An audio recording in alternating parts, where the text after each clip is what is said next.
একটা শিরোনাম বলি, মুজিববাদ বাংলাদেশে চলবে না। আচ্ছা, এই স্লোগানের অর্থটা কি বা বক্তব্যের অর্থ কি আমি জানি না। আগে এক সময় রাষ্ট্র ক্ষমতায় ছিল আওয়ামী লীগ, স্বাধীনতার পরে এটা জাসদের একটা স্লোগান ছিল যে মুজিববাদ মুর্দাবাদ বা মুজিববাদ খতম করো, হ্যাঁ, বাংলাদেশ স্বাধীন করো, এরকম নানান ধরনের স্লোগানগুলো, সব স্লোগান আমার মনে নেই। সেই বহুদিনের আগের জাসদের সেই স্লোগানটাকে জাতীয় নাগরিক পার্টি বা এনসিপি এটা নতুন করে সামনে নিয়ে আসছে। তো এটার অর্থ কি আসলে জনগণ বোঝে? এটা একটা বড় প্রশ্ন। এটা তো আসলে বোঝে না। এই মুজিববাদ দিয়ে কি হয়? মানে তারা শেখ হাসিনার একটা শাসন দেখলো, তো শেখ হাসিনার শাসনে দেখলো যেখানে নির্বাচন হয় না, ভোট হয় না, দুঃশাসন চলে, গুম খুন হয়। তাহলে কি করতে হবে? একটা যে মূল যে সমস্যাটা ছিল, মানুষের দাবি ছিল বা রাজনৈতিক দলগুলোর দাবি ছিল যে একটা সুষ্ঠু নির্বাচন চাই, আবার তত্ত্বাবধায়ক সরকার ব্যবস্থা প্রবর্তন করতে হবে, এটি তো ছিল। তো সেটা হয়নি বলেই অশান্তি।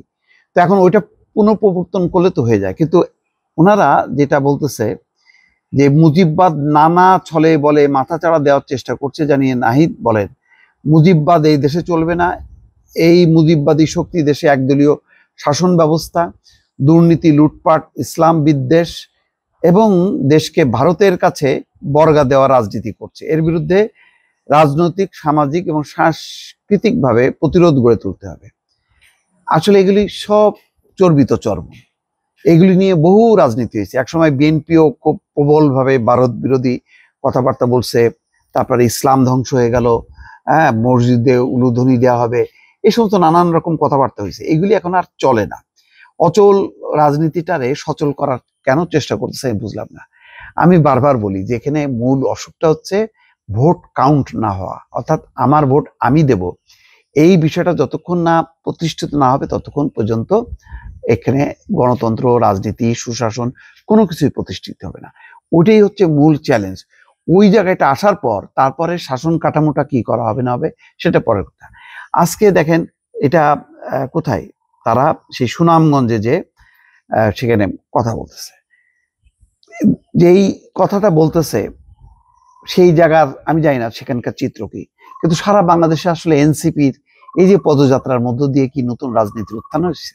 ঘটনাক্রমে আমি দুদিন হলো গ্রামে আসছি। আমি আমার নিজের বাজারে কেশবপুরের কথা বলছি।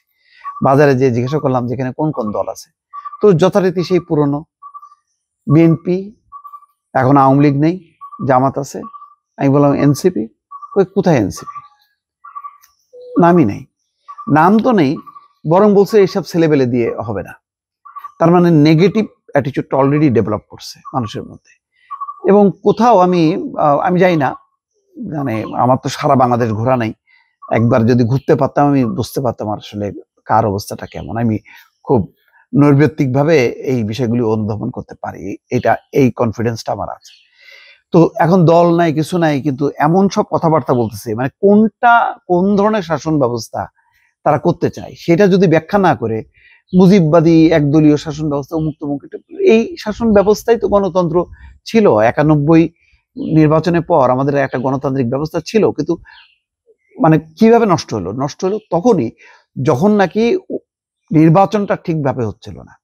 নির্বাচনটা যদি ঠিক হয় তাহলে আস্তে আস্তে অন্যান্য জিনিস ঠিক হবে। আপনি মূল কাঠামোটা কি, তা আপনি কি শাসনতন্ত্র, মুজিববাদী শাসন হবে না কি? আপনি মানে এই গঠন, মানে সংবিধান পাল্টায় আপনি কিভাবে কি করবেন, কোনটা আনবেন, কি কাঠামো দেখান, সেটা নিয়ে আলোচনা করেন।